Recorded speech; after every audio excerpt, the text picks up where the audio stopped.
Okay, it's getting harder and harder here to make this review because it's getting hotter and hotter by the minute, even though it's 9 p.m. But let's forget all of that, but maybe just keep that in mind in case I break out in sweat at some point and maybe ramble on a little bit or talk some rubbish. But as I've already told you before, I want to review a few more of these, like I like to call them, super affordable laptops. And that's what I'm going to do today with the Onda Xiaoma 21. Which is usually a little over $300, $275 if you use the coupon code.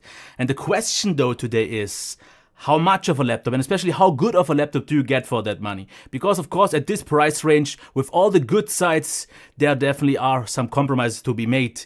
And how important those are for you, that's something that only you can decide, but I can let you know those. So let's get into the first thing, design and build quality. This definitely should not be the issue because as you can see, super thin, also very compact, 1080 grams. It's pretty much the same size, actually a little bit smaller than the just recently reviewed Xiaomi Mi Air 12, which is highly respectable. And for some reason, this actually feels even a little bit better in terms of build because it feels denser. It doesn't have a give here, not even on the bottom. So it feels super solid and high quality, but not perfect in terms of quality control, maybe because I have a little bit of a dent here on those really stiff USB ports because it's very hard to get something in and out. So just keep that in mind.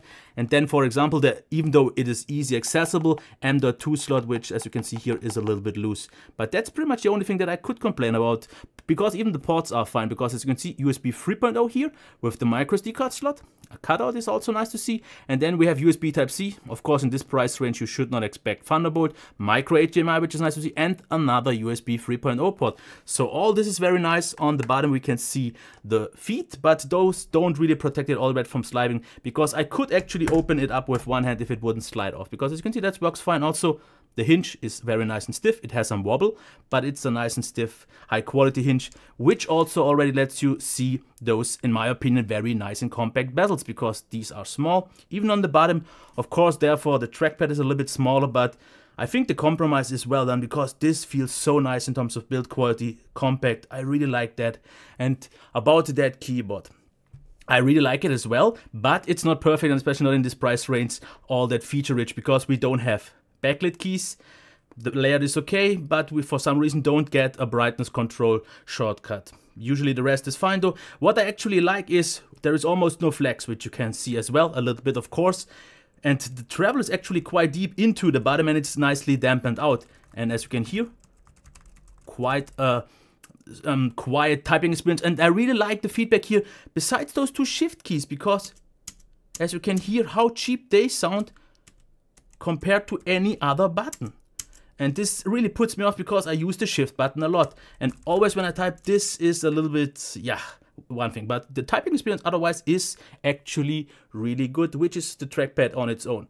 So let's get into the trackpad. As you can see here, we have a fingerprint reader, and I have to say this one works really good, very precise. The trackpad though, even though the texture is quite fine, it's in terms of size fine and it has a click. The issue is that it first of all has the inverted scrolling, so down is down and up is up, not usually other way around, and I didn't find a solution for that. And the next thing is that it's just a little bit less precise because as you can see, it reacts a little bit delayed and it's just a little bit sluggish while using it. So you can maybe tweak that in settings, try to improve it, but I never really got it working well. So if you use your trackpad a lot, this is not my favorite. Now let's get into the display. Let me zoom in a little bit again. And let me check those values just real quick. Because as you can see here, this is non-calibrated. So quite cold out of the box. This would be calibrated. So you see it definitely gets noticeably warmer. So out of the box quite cold. But let's just forget it because I think that numbers don't always tell the whole story, because if you just look at the spider values of 73% sRGB, 54 Adobe RGB, you would say this is not that great of a screen, which was pretty much the same thing also though for the Xiaomi, and I really like that screen as well. Gamma though, pretty much perfect. Then 350 of brightness is absolutely fine. Black values are fine, contrast is also good, just too cold. But this all is good because especially 12.5 inches 1080p results in a very sharp screen, even though we even have, as you can see here, a matte panel. And matte panels usually tend to be a little bit pale or not that contrasty and so on, but this is a really nice matte panel because it's quite a subtle coating, which results, as I said, in a little bit colder white, which you could correct, of course, but it's very nice and uniform. Black levels are also super nice. I didn't really see any sort of light bleed that I would have to mention, but one thing that I have to, unfortunately, mention is that I have like 6 or 7 dead pixels on my unit. I don't think that's a general issue because techtablets.com has Onda Xiaoma as well, and he had no such issues. So just have to point out, I guess I was a little bit unlucky. Unfortunate, and I will show you these values a little bit later, but as I can say you, the display is actually really good. Of course, maybe not on paper so much, but I don't think that matters too much, and that's why I would say let's get into the sound. And as you can maybe already see, the gestures don't work either, so just keep that in mind. I didn't get to work with those.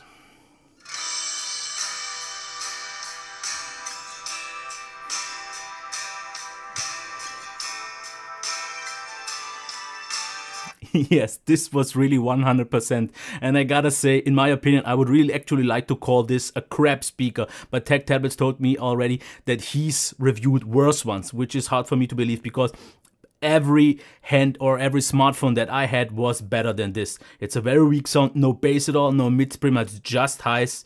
So this is, in my opinion, actually unusable. Unless you are in a completely silent room and you have really extremely good ears or are super close, you won't in most cases even get enough volume to hear anything. So for me, pretty much unusable.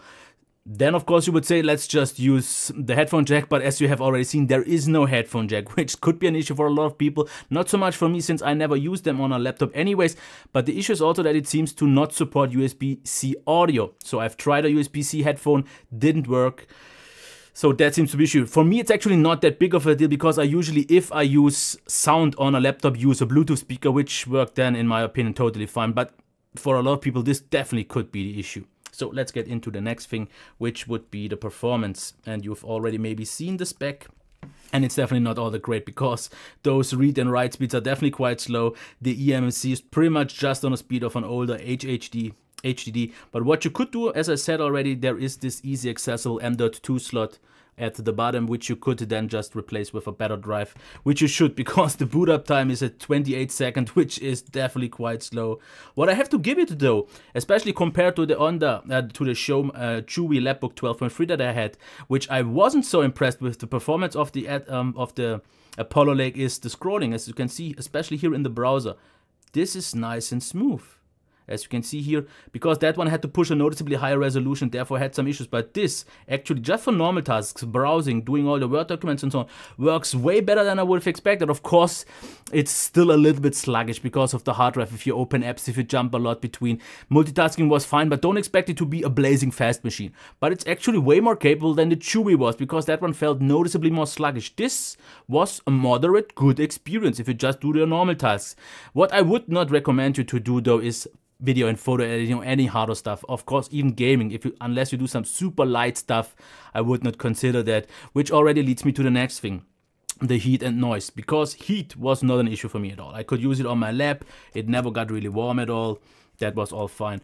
At some point, I don't know really, and I don't care, it could maybe start to throttle, but I actually don't think, because the temps are so moderate, and even if I don't see me using this at a high load at a longer period of time, so it would happen. Because in normal use, throttling won't be an issue. And who would do some heavy load on this? There are so many better solutions, and therefore I won't see this as an issue. For some people who would still consider to do this on this, it might be, but I just don't want to make this kind of tests.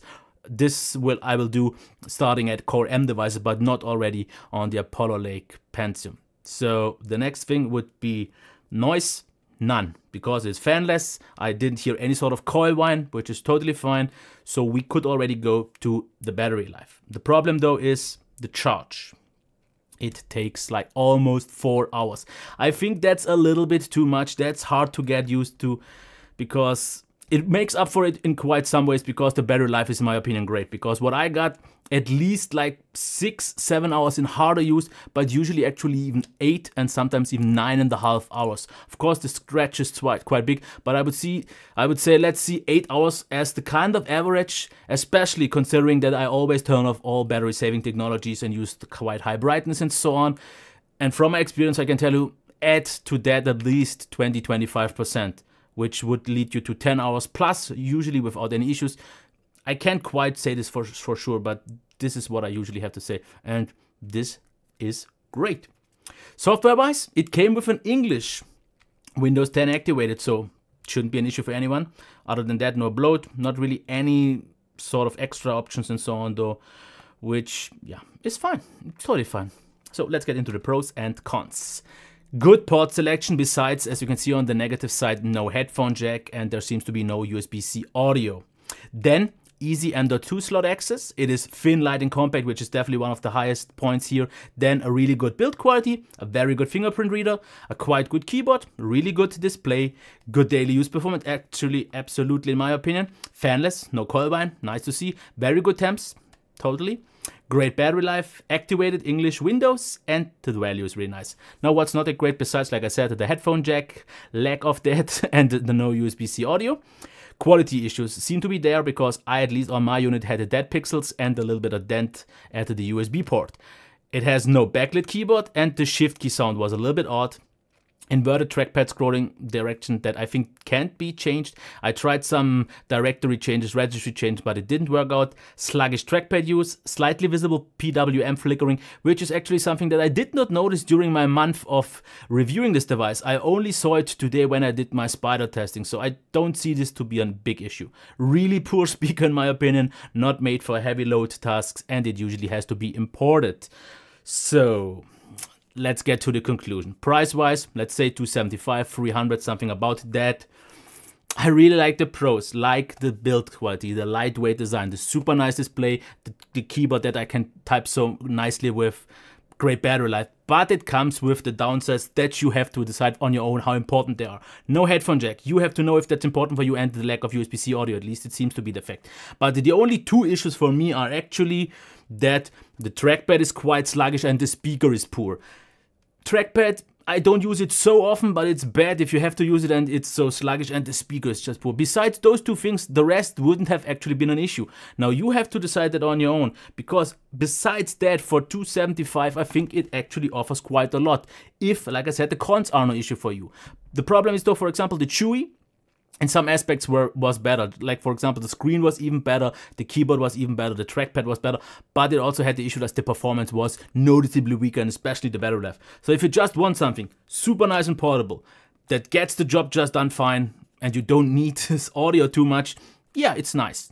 But I just have to point it out, if you are willing to pay a little bit more, which is not that little, like let's say maybe $200, you get a lot of a better complete package. But if those pros aren't really worth it for you, it's not really necessary. Of course, I will review a few more, and I have a 14-inch coming in with a Core M that is a little bit more expensive though, which could be worth the extra price though, but we will see. And I will review, of course, the Xiaomi Mi Air 13 as well. So keep out for more super affordable laptop reviews in the future. And if you like this, thumbs up maybe, subscription, and a comment down there below. Otherwise, that is pretty much it for the day. A hot day. Okay, bye. Until next time. Wrong way again. Until next time. Bye.